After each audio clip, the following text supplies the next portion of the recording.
मित्रांनो, रेणुका गौराणी म्हणतात, आपला एकांत आपल्याला खायला उठतो, पण त्याच एकांताचा आपण प्रगतीसाठी उपयोग कशा प्रकारे करू शकतो?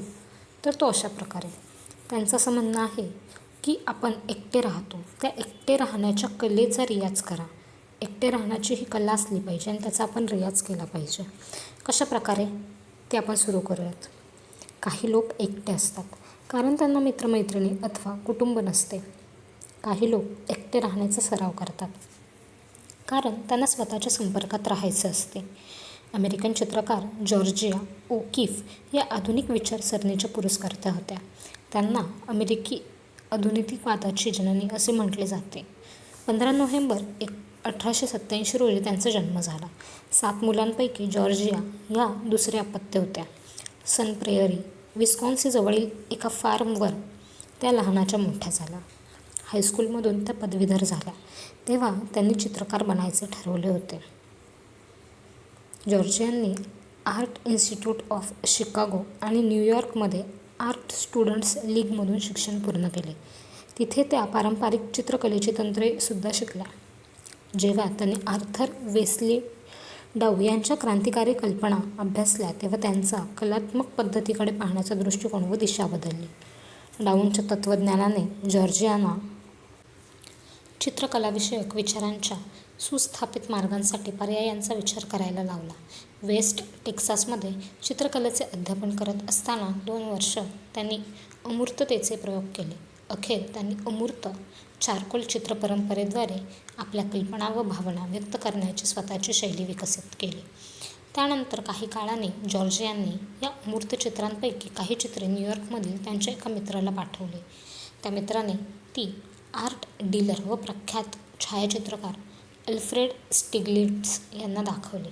1916 साली त्यांनीच ती चित्रे सर्वप्रथम जगासमोर आणली. 1920च्या दशकाच्या मध्यात जॉर्जिया अमेरिकेतील एका सर्वात यशस्वी व मान्यवर चित्रकार म्हणून ओळखल्या जाऊ लागल्या.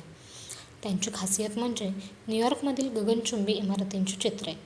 करिअरच्या शिखरावर असताना त्यांना न्यूयॉर्कसारख्या मोठ्या शहरातील गर्दीपासून सुटका मिळवावी असे वाटू लागले. तिथल्या शहरी जीवनाने त्या अस्वस्थ झाल्या. आता स्टिग्लिट्झ त्यांचे पती होते. ते सामाजिक जीवनात मजेत रमत असत. जॉर्जियाची मात्र एकटे राहण्याला पसंती असे. त्या म्हणत असत, एकटे राहण्यामध्ये एक प्रकारचे स्वातंत्र्य असते. अखेर 1929 साली बराच विचारविनिमय करून जॉर्जिया पहिल्यांदाच न्यू मेक्सिकोला गेल्या. तिथूनच त्यांच्या वाळवंटातील भ्रमंतीची सुरुवात झाली. त्यानंतर त्यांनी अशा अनेक सफरी केल्या. जॉर्जिया महिनोन्महिने वाळवंटात एकट्या भटकल्या, तंबूमध्ये राहिल्या. त्यांच्या सोबतीला फक्त त्यांचे कलासाहित्य असे. 1934 साली जॉर्जियांनी घोस्ट रॅन्चमध्ये थोडी जमीन विकत घेतली आणि त्या कायमच्या वाळवंटात राहायला गेल्या. त्यांनी त्यांचे एकांत स्थान उभारण्यासाठी जवळजवळ 4 वर्ष खर्च केली. त्यांचं घर मोठे नव्हते, ते छोटेच व किमान सुविधा असलेले घर होते. तिथून सेरो पेरानल पर्वताचा सुंदर नजारा दिसत असे. ते घर त्यांचा छोटासा स्वर्ग बनले, जिथे त्या जवळजवळ शतकभर एकट्या राहिल्या. एकांताचा आनंद घेत आणि शरीर साथ देईल तोवर त्या कलोपासना करत राहिल्या. जॉर्जियांची चित्रकला आणि यामागची प्रेरणा अगदी साधी सोपी होती. एखादी गोष्ट पाहिल्यावर मला जे वाटले त्या तोडीचेच मला निर्माण करायचे होते, त्याची नकल करायची नव्हती. जॉर्जिया ओकीफ या एकांतामध्ये स्फूर्ती लाभणाऱ्या पहिल्या वा एकमात्र चित्रकार नाहीत. इतिहासात अशा अद्वितीय कलाकारांची, योद्ध्यांची व लेखकांची अनेक उदाहरणं आहेत, ज्यांना स्वतःसोबत वेळ घालवल्यानंतर आपले मन आपल्याशी संवाद साधते असा अनुभव आला. जॉर्जिया यांच्याप्रमाणेच निकोला टेस्ला यांचीही एकांताला पसंती असे. त्यांनी म्हटले आहे, निवांतस्थानी व विना व्यत्यय एकांतात मन अधिक तीक्ष्ण व धारदार असते. विचार करण्यासाठी कुठल्या बड्या प्रयोगशाळेची गरज नसते. आपल्यावर येऊन आदळणारे बाह्य प्रभाव सर्जनशील मनाला अपंग करतात. त्यातून मुक्त असणाऱ्या एकांतात नवनिर्मिती क्षमता बहरते. एकटे राहा तेच शोधाचे रहस्य आहे. त्याच वेळी कल्पना जन्माला येतात. त्यामुळेच बऱ्याच ऐहिक चमत्कारांचा उगम सामान्य भूतालाच झालेला आहे. विन्सेंट व्हॅन गॉग हे पाश्चिमात्य कलेतील एक अत्यंत मातब्बर नाव आहे. ते डच प्रभाववादोत्तर चित्रकार होते.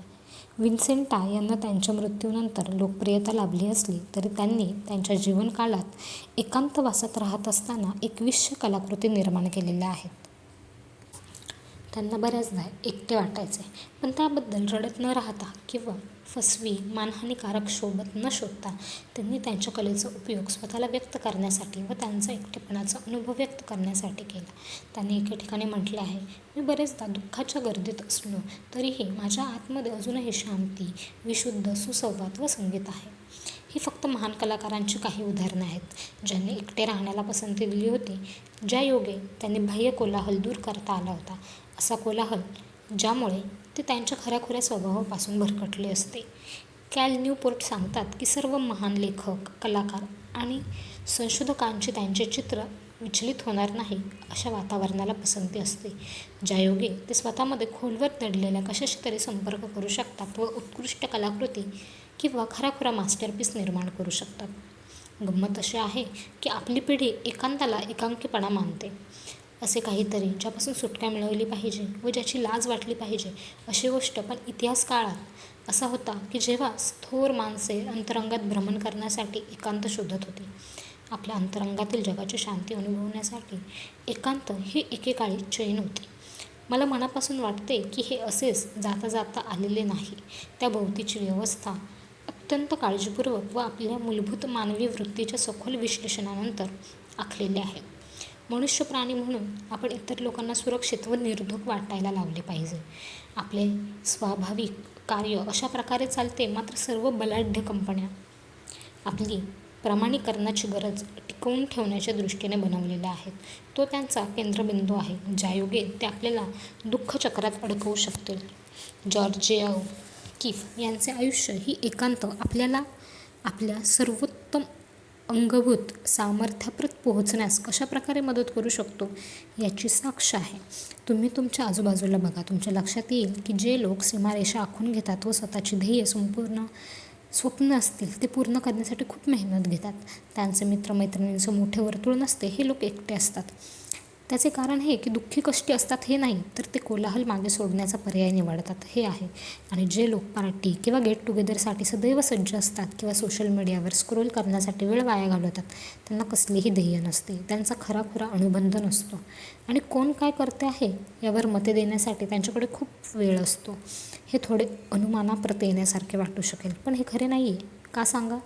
जे लोक काहीतरी करत असतात, जे लोक त्यांच्या भविष्याच्या दिशेने कार्यरत असतात किंवा कलानिर्मितीत मग्न असतात, त्यांच्याकडे एकटे वाटण्यासाठी वेळच नसतो. उलटं ते एकटे राहण्यासाठी आसुसलेले असतात, ज्यायोगे त्यांना चित्त एकाग्र करता यावे म्हणून. लक्षबिंदू हीच नवी चैन.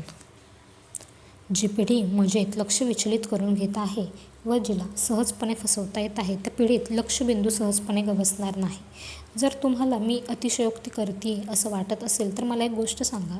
बहुतेकशा लोकांना सोशल मीडियाचे व एकूणच मोबाईलचे व्यसन जडलेले आहे. सर्वांना मोबाईलच्या व्यसनापासून सुटका कशी मिळवायची हे जाणून घ्यायचं आहे.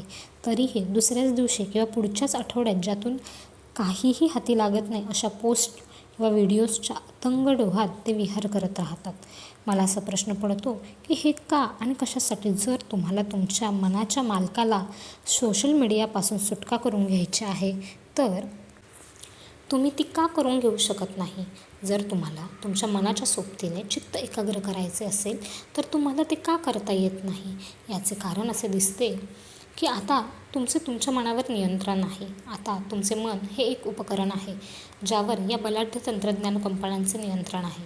लोक कार्यक्षम कसे बनावे याबद्दल यूट्यूबवर सर्च करतात किंवा त्याबद्दलची पुस्तके वाचतात. ही गोष्ट मला गोंधळात टाकते. आता तुम्ही म्हणाल, रेणुका, यातल्या कशाचाही एकांतवासाच्या रियाजाशी काय संबंध? तर तुम्हाला एक गोष्ट सांगते. इतर लोकांचे नियम पाहत राहिलात आणि ज्यांना तुमच्याबद्दल काहीही माहीत नाही त्यांच्याकडून मार्गदर्शन घेत राहिलात तर तुम्हाला आयुष्यात कधीही चांगले साध्य करता येणार नाही. तुमचे खरे मार्गदर्शक तुम्हीच आहात. तुम्ही काय करणे आवश्यक आहे हे तुमचे हृदय जाणते आणि ते कसे करायचे हे तुमच्या मनाला व्यवस्थित माहीत असते. पण जर तुम्ही तुमच्या मनात इतरांचे विचार आणि मते यांची गर्दी जमवत राहिलात तर अखेर तुम्ही त्यांच्यासारखेच बनाल व विचार कराल. मग तुमच्यात काडीचा वेगळेपणा राहणार नाही. तुम्ही सोशल मीडियावर व खऱ्या आयुष्यात ज्या लोकांना ऐकता त्या लोकांसारखेच बनाल. त्यामुळेच म्हटले जाते की तुम्ही ज्या लोकांसोबत सर्वाधिक वेळ घालवता अशा 5 लोकांची तुम्ही सरासरी असता. आता माझा अगदी साधा प्रश्न आहे. ज्या लोकांसोबत तुम्ही सर्वाधिक वेळ घालवता अशा 5 लोकांची तुम्ही सरासरी असाल असे मानले. पण जर तुम्ही स्वतःसोबत काहीच वेळ घालवत नसाल तर तुम्ही तुमची सरासरी कसे व्हाल? तुम्ही ज्या व्यक्तीसोबत सर्वाधिक वेळ घालवता त्या व्यक्तीसारखे बनलात तर त्याचा अर्थ तुम्ही तुमच्या खऱ्याखुऱ्या स्वपासून दूर जात आहात. कारण तुम्ही स्वतःसोबत जराही वेळ घालवत नाही असं समजायचं का आपण?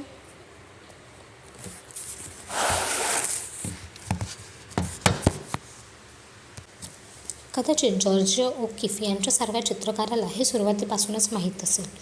कला निर्मितीसाठी सर्वप्रथम आपण स्वतःशी खरे असले पाहिजे हे या सर्वांना माहीत होते. त्यामुळे त्यांनी एकांत निवडला. एकटेपणा हा शाप का नाही आणि तसे मानणे हा आपला भ्रम कसा होता हे आपण पाहिले. मात्र एकांत हा अस्सल कला निर्मितीचा एकमात्र मार्ग आहे ही गोष्ट तुम्ही लक्षात घेणे आवश्यक आहे. अर्थात आपण सगळ्या गोष्टी, सगळे लोक, सगळे काही सोडून मेक्सिकोला राहायला जाऊ शकत नाही. मात्र आपण जाणीवपूर्वक स्वतःसोबत वेळ घालवू शकतो. ज्यायोगे आपण स्वतःसारखे बनू. किमान आपण आपल्या खऱ्या व्यक्तिमत्त्वाच्या प्रतिबिंबाला स्पर्श करू शकू आणि आपल्या मनाचा विलास अनुभवू शकू. सर्वप्रथम आपण एकांताचा रियाज कसा व का करायचा ते पाहू व त्यानंतर तुम्ही जेव्हा एकटे असता तो वेळ तुमच्या प्रगतीसाठी कशा प्रकारे उपयोगात आणू शकता ते पाहूयात. Digest, reflect, reset. एक प्रश्न विचारते. प्रश्न विचित्र वाटेल पण मला प्रामाणिकपणे उत्तर द्या. तुमच्या बाबतीत असे कधी घडले आहे का? कोणीतरी तुमच्यासमोर तुमचा आवडता खाद्यपदार्थ ठेवला आहे आणि तुम्ही अगदी तडस लागेपर्यंत खाल्ला आहे. इतके भरपेट की तुम्हाला श्वासोच्छवास करणे सुद्धा मुश्किल झाले असेल. आता जर तुम्हाला त्यावेळी कोणी 10 किलोमीटर चालायला सांगितलं तर ते तुम्हाला जमेल का? बहुधा नाही जमणार. आणि हे मी माझ्या अनुभवावरून सांगते. आपल्या मेंदूच्या बाबतीतही तसेच घडते. प्रमाणाबाहेर खाल्ल्याने तुम्हाला दमल्यासारखे, आळसावल्यासारखे किंवा थकल्यासारखे होऊ शकते. आणि जर तुम्ही जंक फूड खाल्ले तर कधीकधी तुम्हाला उलट्या, पोटदुखीचा त्रास होऊ शकतो किंवा त्याहून वाईट म्हणजे फूड पॉयझनिंग होऊ शकतं. एकूण पाहिलं तर तुम्ही जे काही खाता तेच तुम्ही निर्माण करता. हेच सोप्या शब्दात सांगायचं तर जंक इन, जंक आऊट. त्यामुळे दररोज जंक फूड खाऊन तुम्ही आरोग्यसंपन्न शरीर घडण्याची अपेक्षा ठेवू शकत नाही, बरोबर? तसेच तुम्ही तुमच्या शरीराला सलग 2 तास खायला भाग पाडू शकत नाही हेही तुमच्या लक्षात आले असेल. आणखी एक प्रश्न विचारते. तुम्हाला तो खुळचट वाटेल पण आपण सहमत आहोत ना याची मी फक्त खात्री करून घेते. तुम्ही खाता, तुमचं पोट भरते, मग तुम्हाला भूक लागेपर्यंत पुढचे 4-5 तास तुम्ही काहीही खात नाही, बरोबर? तर मग तुम्ही तुमच्या मेंदूला कचरापेटी का समजता? तुम्ही सोशल मीडिया, व्हिडिओज, पुस्तकं अशा माध्यमातून सतत माहिती, कंटेंट ग्रहण करत असता. जणू तुमचा मेंदू ते तासनतास सलग झेलू शकतो. तुमचा मेंदू नको असलेल्या माहितीने व विचाराने इतका भरून गेलेला असतो की सरळ विचार करणे हे सुद्धा तुम्हाला तुमच्या क्षमतेबाहेरचे वाटू लागेल. अशा वेळी तुमच्या मेंदूने सर्जनशीलपणे काम करावे अशी अपेक्षा तुम्ही कशी काय ठेवता? जसे जंक फूड खाण्याने तुम्हाला आरोग्यसंपन्न शरीर लाभू शकत नाही तसेच असले जंक कंटेंट ग्रहण करण्याने तुमची हुशारी वगैरे वाढत नाही. आणि जसे तुम्ही तुमच्या शरीराला तासनतास अन्न खाऊ घालत नाही तसे तुम्ही तुमच्या मेंदूला सदा सर्व काळ माहिती व ज्ञान देऊ शकत नाही. तसे केल्यास तुमची सर्व मानसिक शक्ती खर्ची पडेल आणि तुमचा मेंदू आकसावेल अथवा पेंगू लागेल. हे आणखी सोपे करून कसे सांगावे ते मला कळत नाही आहे. पण इतकेच सांगते की समजा तुम्ही तुमच्या मनाला जे द्याल तेच तुम्हाला देईल. Junk in, junk out. तुम्ही त्याला जंक दिले तर बाहेरही जंकच येणार ना. आणि सतत तासनतास तुम्ही तुमच्या मेंदूमध्ये काही ना काही भरत राहिलात तर अखेर तुमची मूलभूत मानसिक क्षमताच नष्ट होईल. जसे आपण आपल्या शरीराला आपण जे खातो ते पचवण्यासाठी वेळ आवश्यक असते तसाच तुमच्या मेंदूलाही तुम्ही जे ग्रहण करता ते पचवण्यासाठी वेळ आवश्यक असतो. हा काळ म्हणजे सजग एकांताचा काळ होय ज्यामध्ये तुम्ही एकटे बसायला पसंती देता. तुम्ही जे काही ग्रहण केले असेल ते तुमच्या मेंदूला कसल्याही व्यत्ययाविना अथवा बाह्य कोलाहलापासून दूर पचवता यावे यासाठी आपल्या आजूबाजूला कितीतरी माहिती व कंटेंट असते. कितीतरी प्रकारचे सल्ले असतात, युक्त्या असतात, उपाय असतात आणि अनेक लोक त्यांची वेगवेगळ्या प्रकारची मते, दृष्टिकोन असतात.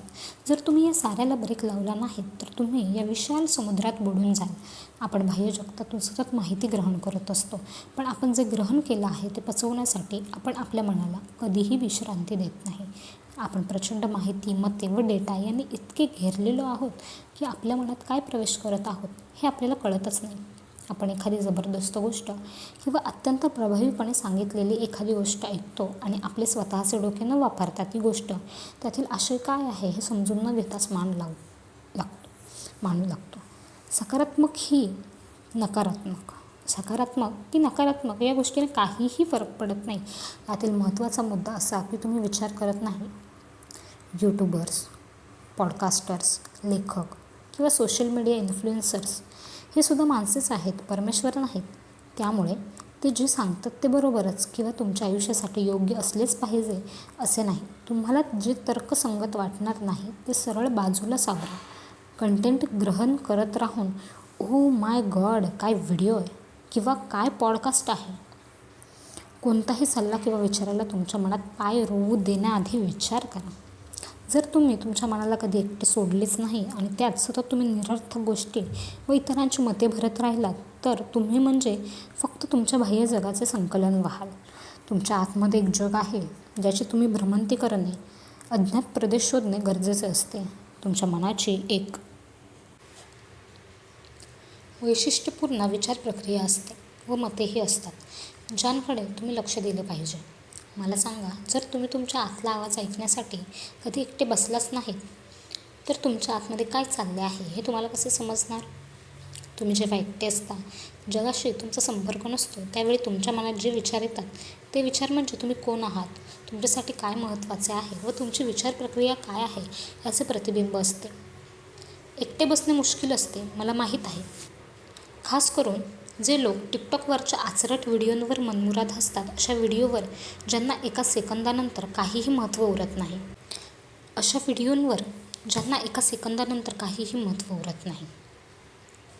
त्यांच्यासाठी तुम्ही तुमच्या मनाला फालतू मनोरंजनावर जगण्याचे प्रशिक्षण दिलेलं आहे. तुम्ही सोशल मीडियावर स्क्रोलिंग करण्यात आणखी 2 तास वाया घालवता.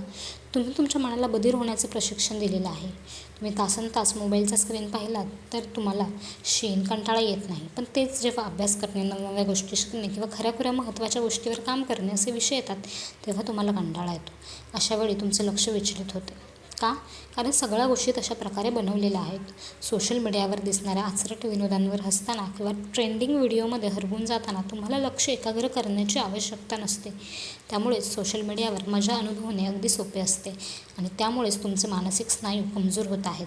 तुम्ही व मी आपण दररोज लक्ष एकाग्र करण्याचा सराव न करण्याचा सराव करत आहोत. वाक्य पुन्हा वाचा.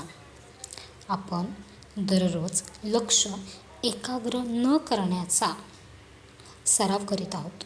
वाक्य पुन्हा वाचा. मला इतकेच सांगायचं आहे की सुरुवातीला तुम्हाला एकट्याने बसणे अवघड वाटेल, पण ही काळाचीच गरज आहे. तुम्ही जे ग्रहण करतात ते पचवण्यासाठी तुम्ही तुमच्या मेंदूला वेळ देणे गरजेचे आहे. जे महत्त्वाचे आहे त्याचाच विचार करा व जे महत्त्वाचं नाही ते डिलीट करा. त्यामुळे तुमच्या मेंदूत नव्या गोष्टी ग्रहण करण्यासाठी पुरेशी जागा असेल. तुम्ही तुमच्या मनाला रिसेट होण्यासाठी वेळ देणे गरजेचे आहे. अद्वितीय, कलात्मक व फक्त तुम्हालाच ज्ञात असणारे जग निर्माण करण्यासाठी त्याला काही काळ एकटे राहू द्या. तुम्ही एकांतात बसून तुम्हाला स्वतःच्याच सोबतीत जी स्वातंत्र्याची अनुभूती लाभेल ती घेणे गरजेचे आहे. त्यायोगे तुम्हाला तुमच्या मनाला बाह्य जगाच्या कोलाहलापासून जो थोडा विसावा मिळेल तो त्याला घेऊ द्या. नाहीतर तुम्ही तुमच्या भोवतालचे प्रातिनिधिक रूप बनाल. तुम्ही तुमच्या स्वतःसोबत घालवलेल्या वेळेचा उपयोग तुम्हाला तुमच्या मनातील नको असलेला विचार दूर करण्यासाठी, स्वतःचीच मते सुसूत्र करण्यासाठी, स्वतःच्या विचारांचे विश्लेषण करण्यासाठी व स्वतःच्या धारणांचा अभ्यास करण्यासाठी होईल. हेच सोप्या शब्दात सांगायचे तर दररोज तुमचा मेंदू डिटॉक्स करा. कंटाळवाणे होऊ द्यायची कला. मी लेखिका म्हणून माझा प्रवास सुरू केला. त्या दरम्यान मी प्रसिद्ध लेखकांच्या मुलाखती पाहायचे, वाचायचे. त्या सर्वांमध्ये मला एक समान सूत्र आढळले. त्या सर्वांनी म्हटलं होतं, त्यांच्या मनात सर्वोत्तम कल्पना तेव्हा आल्या जेव्हा ते त्या कल्पना शोधत नव्हते किंवा ते काहीच करत नव्हते. हे फक्त लेखकांच्या बाबतीतच नाही तर तुम्ही कोणत्याही सर्जनशील वा कलापूर्ण माणसाला विचारा, तुम्हाला हेच उत्तर मिळेल. आणि माझ्या बाबतीतही ते घडेपर्यंत मला हे अशक्य आहे असे नेहमी वाटायचे. आपण सतत कामात गर्क असतो. एक काम झाले की दुसरे, एक ईमेल झाली की दुसरे, एक व्हिडिओ झाला की दुसरा, एक विचार झाला की दुसरा. हे चक्र कधी थांबतच नाही ना. आपण काय बनत आहोत, आपण काय गमावत आहोत किंवा आपली विचार प्रक्रिया काय आहे यावर चिंतन करण्यासाठी आपण कधी विराम घेतच नाही. आपण काय ग्रहण करत आहोत याचा विचार न करता तुम्ही जेव्हा फक्त बाहेरून येणारी माहिती घेत जाता तेव्हा अखेर तुम्ही तुमच्या भोवताला सारखे वागता, विचार करता व बनता आणि मग तुम्ही तुमच्याकडे सर्जनशील कल्पना नसल्याचे तक्रार करता. मी जेव्हा स्वतःसोबत अधिक वेळ घालवू लागले तेव्हा मी माझ्या मनाला सैलावण्यासाठी व रिचार्ज होण्यासाठी अत्यंत गरजेची असणारी विश्रांती दिली आणि त्याचवेळी मनात जमा झालेली अनावश्यक माहितीची अडगळ दूर केली. आणि तुम्हाला सांगते, अत्यंत अनपेक्षित क्षणी माझ्या मनात अशा छान छान कल्पना येऊ लागल्या, ज्या माझ्यासारख्या व्यक्तीच्या मनात येतील असे मला कधी वाटलेसुद्धा नव्हते. मी स्वतःला बावळट समजायचे. गच्च भरलेल्या मनापेक्षा इतके गच्च कोंबलेले की त्याला उलटी व्हावी. विश्रांत मनात अधिक कल्पना जन्म घेतात. तुम्ही जर सदोदित तुमच्या मेंदूत काही ना काही भरत राहिलात तर त्याला ती माहिती पचवण्यास उसंतच मिळणार नाही. मेंदूला या माहितीवर प्रक्रिया करण्यासाठी वेळ आवश्यक असतो, ही गोष्ट सिद्ध झालेली आहे. आणि जेव्हा मेंदूला अशी उसंतच मिळत नाही तेव्हा मेंदूत सगळा गोंधळ माजतो. त्यामुळेच काही लोक सदैव कंटाळलेले असतात, लक्ष एकाग्र करू शकत नाही आणि सर्जनशीलता त्यांच्या खूपच आव्याकाबाहेर असल्याचे दिसते. आपण ज्या जगात आहोत तिथे प्रचंड ताणतणाव आणि करण्याच्या कामांची मोठी यादी असते. अशावेळी काहीही न करण्यासाठी वेळ काढणे मुश्किल असू शकते आणि त्यामुळेच तुम्ही काहीही न करण्यासाठी थोडा वेळ काढायला हवा. इट, प्रे, लव्ह या पुस्तकात लेखिका एलिझाबेथ गिल्बर्ट यांनी एका इटालियन संकल्पना मांडली आहे, डॉल्स फॉर नाइंटे. याचा अर्थ काहीही न करण्यातील माधुर्य. काहीही न करणे याचा अर्थ अजिबात काहीही न करणे. मोबाईल नाही, सोशल मीडिया नाही, पुस्तक नाही किंवा गप्पाटप्पा नाहीत. कसलाही छुपा उद्देश नसलेल्या क्षणी फक्त तुम्ही. याचा अर्थ तुमच्या मनाला बहुविध दिशांना न पिटाळता वेग कमी करणे आणि फक्त असणे. काहीही न करण्यातील माधुर्य अथवा आरामशीर राहण्याची कला मला जवळची वाटते. जगात फालतू मनोरंजन भरपूर प्रमाणात आहे. आपल्याला कंटाळा आला रे आला की आपण नेटफ्लिक्स लावतो किंवा यूट्यूबवर नाचणाऱ्या माणसांचा घोळका पाहतो किंवा सोशल मीडियावर काहीतरी विचित्र कृत्य करणारे लोक पाहतो. एकूण काय तर मनोरंजन आपल्या बोटांच्या टोकाशी आहे. आपण कधीही त्याचा आस्वाद घेऊ शकतो, पण तेच आपल्याला कमजोर व बधीर करत आहेत. आपण बिझी हा शब्द सन्मानाचा बिल्ला म्हणून धारण करतो. आपण जर काम करत नसलो तर आपले लक्ष व्यक्तिमत्व विकास, प्रवास, कार्यसिद्धी, व्यवसाय सुरू करणे, शिकणे, प्रगती, निर्मिती वगैरे गोष्टींवर केंद्रित असते. आणि बिझी नसणे हे फार भयंकर वाटते.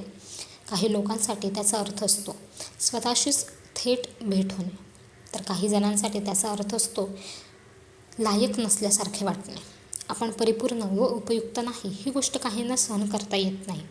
आपल्याला जेव्हा मोकळा वेळ असतो तेव्हा ते आपल्याला काही बरोबर वाटत नाही. आपण आपल्या मेंदूला एकतर गप्प राहायला शिकलो आहोत किंवा बधीर करायला. आपण सदैव बिझी राहावे यासाठी आपण स्वतःवर अल्पकालीन मौज अथवा मनोरंजन अथवा भलीमोठी कामांची यादी इत्यादींचा भडीमार करत असतो.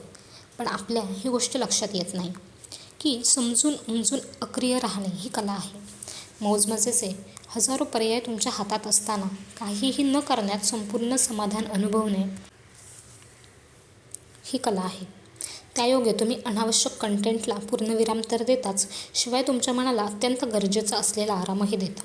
जेव्हा तुम्ही काहीही न करण्याचा पर्याय निवडता तेव्हा तुम्ही आत्मनियंत्रण शिकता. बहुसंख्य लोक त्यांच्या विषारी पूर्व जोडीदाराकडे अथवा मित्रमैत्रिणींकडे परत जातात, कारण त्यांना आयुष्यात काही मजा नसण्याची कल्पनासुद्धा सहन होत नाही.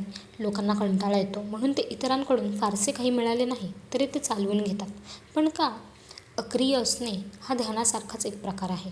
तुम्ही काहीही करायचं नाही, फक्त स्वतःसोबत राहायचे. अट फक्त एवढीच की तुम्ही सजग राहायचे. तुमच्या मनाला पुन्हा नकारात्मक विचार अथवा अंतर्दस्वाकडे वळू देऊ नका. याद्वारे तुम्ही मनावर नियंत्रण ठेवायला शिकता. आपण इतरांसोबत असले पाहिजे या इच्छेवर नियंत्रण ठेवायला शिकता. या सुमार मनोरंजनाच्या इच्छेवर नियंत्रण ठेवायला शिकता. अल्पकालीन मौजेवर पाणी सोडायला शिकता. यातूनच आत्मनियंत्रण होते. तुम्ही एखाद्या कलाकाराप्रमाणे कसे कंटाळायचे हे शिकता आणि मग तुमचे मन तुम्हाला सर्वात विलक्षण सर्जनशील कल्पनांचे पारितोषिक देते. अशा प्रकारच्या कल्पनांचे ज्याची तुम्ही कधीही अपेक्षा केली नसेल. तुम्ही जेव्हा तुमचा सगळा वेळ काहीतरी करण्यात घालवत असाल व तुमच्या मेंदूला तुमच्याशी संवाद साधू देत नसाल तेव्हा तुम्हाला विलक्षण कल्पना सुचू शकत नाहीत. कंटाळवाणी होण्याचा सराव सुरू केल्याच्या पहिल्याच दिवशी तुम्हाला सर्जनशील कल्पना सुचणार नाहीत. पहिल्या दिवशी तुम्हाला हे पूर्णतः वेळ वाया घालवणे आहे असे वाटेल आणि बहुधा तुम्ही मलाच शिव्या द्याल. तुमचे मन तुमच्याशी खेळ खेळेल. तुम्ही का पुरे पडत नाही त्याचे किंवा तुमच्या बाबतीत कधीतरी काहीतरी वाईट घडले असेल याचे तुम्हाला स्मरण देईल आणि तुमच्या लक्षातही येण्याच्या आधी या वेळात तुम्ही अतिविचार करू लागाल. पण तिथेच तर तुम्ही कलाकार बनायला शिकणे आवश्यक आहे. जेव्हा तुम्ही काहीही न करण्याच्या कलेचा सराव करता तेव्हा तुम्ही तुमच्या मनाला तुमच्या आतमध्ये असलेल्या निराळ्या जगात मुक्तपणे फिरू देतात. तुमचे मन तुम्हाला कुठे घेऊन जात आहे याची तुम्हाला पूर्णतः कल्पना असते. तुमचे मन तुम्हाला खाली खेचत आहे हे लक्षात येता क्षणी तुम्ही सूत्रे पुन्हा स्वतःच्या हाती घेता व जाणीवपूर्वक दुसऱ्या कशाचा तरी ज्यामुळे तुमच्या मनाला आराम मिळेल असा विचार करू लागता. ही कला आहे, त्यामुळे ते आत्मसात करायला वेळ लागेल. पण ते आत्मसात केल्यावर तुम्ही अधिक सर्जनशील बनाल. तसेच ती तुम्हाला तुमच्या मनाचे मालक व्हायला, तुमच्या इच्छा आकांक्षावर नियंत्रण ठेवायला आणि अधिक संयमी व शांत पाण्यासारखे व्हायलाही शिकवेल. स्वतःचे बना. जिथे प्रत्येकजण आपले घर इतरांमध्ये शोधतो अशा जगात स्वतःचे कसे बनायचे हे जाणणे ही कला आहे. तुम्हाला कदाचित माझे बोलणे थोडेसे फटकळ वाटेल, पण एक जीवनातील एक वास्तव आहे. कोणतीही गोष्ट कायमची टिकून राहत नाही. आज तुमचे ज्यांच्यावर प्रेम आहे असे लोक तुम्हाला सोडून जातील किंवा तुम्हाला त्यांना सोडून जावे लागेल किंवा ते बदलतील. लोक 24 तास तुमच्यासोबत राहू शकत नाही. आपण असे जग तयार केले आहे ज्यामध्ये यशाचा पाठलाग करण्यासाठी कुटुंब व मित्रमैत्रिणींपासून मैलोनमैल दूर जावे लागते. नव्या नोकरीसाठी नव्या शहरात जावे लागते अथवा कॉलेजसाठी घर सोडावे लागते. आयुष्य व लोक बदलतात. आपले प्राधान्याचे विषय बदलतात आणि अशा वेळी जर तुम्ही कधी स्वतःचे बनायला शिकलाच नाहीत तर प्रत्येक वेळी तुम्हाला कोणी सोडून गेले की तुम्हाला एकाकी वाटेल. तुम्ही तुमच्या प्रियजनांसाठी तुमच्या हृदयाची द्वारे सदैव खुले ठेवायला हवेत. ज्यायोगे ते आत येऊ शकतील व तुम्हाला प्रेमाची अनुभूती देऊ शकतील. तुम्ही ज्यांच्यावर प्रेम करता त्यांच्या सोबतीचा तुम्ही आनंद घ्यायला हवा, पण तुम्ही स्वतःच्याच सोबतीचा आनंद घ्यायलाही शिकले पाहिजे. माझी एक मैत्रीण गेली 5 वर्षे रिलेशनशिपमध्ये आहे. तिचे आयुष्य तिच्या मित्राभोवतीच फिरते. त्याला दुसऱ्या शहरात जावे लागले. ते शहर तिच्या शहरापासून गाडीने जवळजवळ 12 तासांच्या अंतरावर होते. तिने मला फोन केला आणि म्हणाली, त्याच्याविना काय करायचे हेच मला समजत नाही. माझे आयुष्य त्याच्या भोवती फिरते. त्यामुळे आता तो दूर गेल्यावर मला खूप रिकामे रिकामे वाटते आहे. त्यावर मी तिला जे सांगितलं तेच तुम्हाला सांगते. स्वतःचे आयुष्य ही छोटीशी बाग बनवा ज्यामध्ये सर्व प्रकारची फुले असतील. म्हणजे लोक तुम्हाला रस असलेल्या गोष्टी व छंद, म्हणजे तुम्हाला प्रेम करून घ्यायला सतत काहीतरी अथवा कोणीतरी असेल. तुम्हाला आवडणारे मित्रमैत्रिणी जोडा. तुम्ही ज्या बाबतीत पॅशनेट आहात अशा छंदांचा आनंद घ्या व तुमच्या पाळीव प्राण्यांकडे कौतुक करा. तुमच्या आजूबाजूला अशा गोष्टी निर्माण करा व असे नातेबंध गुंफा जे तुम्हाला रोमांचित ठेवतील आणि तुमच्या आजूबाजूला प्रेम सर्व रूपात राहील. या मार्गाने तुमचे आयुष्य अधिक रंगीबिरंगी होईल. इतर लोकांसोबत असण्याची गरज न जाणवता तुम्ही स्वतःचे बनायला शिका. जिथे गरज असते तिथे तडजोड असते. तिथे तुम्ही तुमच्या अपेक्षेपेक्षा कमी गोष्टी स्वीकारता. पण जेव्हा तुम्ही स्वतःसोबत समाधानी असता तेव्हा इतरांसोबत असणे ही तुमच्या निराशेतून उद्भवली जाणार असणार नाही, तर तो परस्परांविषयीचे प्रेम व आस्था यावर आधारित खराखुरा बंध असेल. तुम्हाला कोणासोबत राहायचे आहे हे देखील तुम्ही ठरवू शकाल. इतरांनाही तुम्हाला निवडावे यासाठी त्यांच्या दयेवर राहण्याची गरज उरणार नाही. आणि जर तुम्हाला स्वतःच्या आयुष्यात समाधानी राहायला आणि स्वतःचा अभिमान वाटेल असे आयुष्य घडवायला शिकायचं असेल तर आपण तुमचा एकांताचा वेळ हा तुमच्या प्रगतीचा वेळ म्हणून कसा उपयोगात आणू शकतो हे शिकूया. चला तर मग मित्रांनो, रेणुका गौराणी म्हणतात, एकटेपणाचे रूपांतर हे प्रगतीच्या काळात करा. रेणुका गौराणी म्हणतात, मी गार्डन स्पेल्स वाचत होते. त्यातले एक वाक्य मला खूप आवडले. तुम्ही जे आहात ते आहात. तुम्हाला आवडो अथवा न आवडो. त्यामुळे आवडून घ्यायला काय हरकत आहे? मला वाटते हे वाक्य आपल्या जीवनाच्या सर्व क्षेत्रांमध्ये लागू होते. तुम्ही एकटे असता, तुम्हाला ते आवडो अथवा न आवडो. त्यामुळे ते आवडून घ्यायला काय हरकत आहे? आणि जर तुम्हाला ते आवडून घेण्यासाठी कारण मिळत नसेल तर ते निर्माण करा. आयुष्याने तुम्हाला आनंदी, प्रसन्न व यशस्वी बनण्यासाठी कारणे निर्माण करावीत अशी तुम्ही अपेक्षा करू शकत नाही. जर तुम्हाला एखादी गोष्ट हवी असेल तर ती तुम्ही तुमची मिळवा. मी कॉलेज पूर्ण झाल्यानंतर माझ्या गावी परत आले. तेव्हा मला काहीच कळत नव्हते. माझं पॅशन काय आहे ते मला माहीत नव्हते आणि मी उदरनिर्वाह कसा करणार आहे हेही मला कळत नव्हते. मी एकटी होते. काहीतरी साध्य करण्यासाठी आतुर होते. पण माझ्याकडे कुठलेही विशिष्ट असे कौशल्य नव्हते. त्याचवेळी माझ्या डोक्यावर स्वतःची पात्रता सिद्ध करण्याचा सामाजिक दबाव हा 24 तास होता. त्यावेळी मनातल्या भावना व्यक्त करण्यासाठी माझ्याजवळ कोणीही नव्हते. त्या काही आठवड्यांमध्ये मी स्वतःच्या क्षमतांविषयी साशंक बनले होते. मला स्वतःशीच कीव येत होती. आज हे पुस्तक लिहिताना मागे वळून पाहिले तर मला दिसते की माझ्या बाजूला नसलेली एकमात्र व्यक्ती मी स्वतःच होते. आणि हे फक्त माझ्याच बाबतीमध्ये नाही तर तुमच्या बाबतीतही अगदी खरे आहे. जेव्हा इतरांना पाठिंबा द्यायची वेळ होते तेव्हा आपण त्यांच्यासोबत खंबीरपणे उभे राहतो. जेव्हा इतरांना प्रोत्साहन द्यायचे असते तेव्हा आपण टेड टॉकमध्ये येण्याइतके परिपूर्ण भाषण देतो. जेव्हा इतरांना आयुष्याच्या सकारात्मक बाजूकडे पुन्हा घेऊन यायचे असते तेव्हा आपण सगळे अर्धवेळ मोटिवेशनल स्पीकर्स बनतो. जेव्हा स्वतःला पाठिंबा द्यायची वेळ होते तेव्हा आपण ज्ञानबिन सगळे मागे सोडतो आणि स्वतःला अंतर्वासाच्या काळ्या कुट्ट भुयारात ढकलतो. आपल्याच स्वतःच्या बाजूने ठाम उभे राहण्याचे धाडस का नसते? आपल्याला कोणी सर्वप्रथम स्वतःचेच मित्र बनायला का शिकवले नाही? ठीक आहे, बाकी कोणी सांगितले नसेल, पण आज मी तुम्हाला स्वतःचाच मित्र कसे व्हायचे आणि तुम्ही एकटे कसे असता त्यावेळी तुमच्या वेळाचा हा तुमच्या प्रगतीसाठी कसा उपयोग करून घ्यायचा ते सांगते. नवा जिवलग मित्र बनावा. मी विशीची आहे. समाजाने ठरवलेल्या मापदंडानुसार मी फक्त धमाल करणे अपेक्षित आहे. कसल्या काळज्या बिळज्या नाहीत. मी डेटवर जाणे, मला समजत नसलेल्या गाण्यांवर रात्रभर नाचणे आणि यालाच आयुष्य जगणे असे म्हणणे अपेक्षित आहे.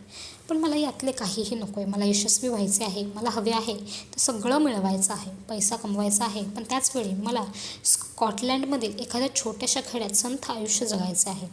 मी आधी म्हटल्याप्रमाणे यशाकडे जाणारा मार्ग हा एकाकी असतो. एकतर तुम्ही तुमच्या मित्रमैत्रिणींसोबत रोज मौजमजा करू शकता किंवा तुमची ध्येय साध्य करण्यावर लक्ष केंद्रित करू शकता. तुमच्या मित्रमैत्रिणींची ध्येय तुमच्यासारखीच असतील असे नाही.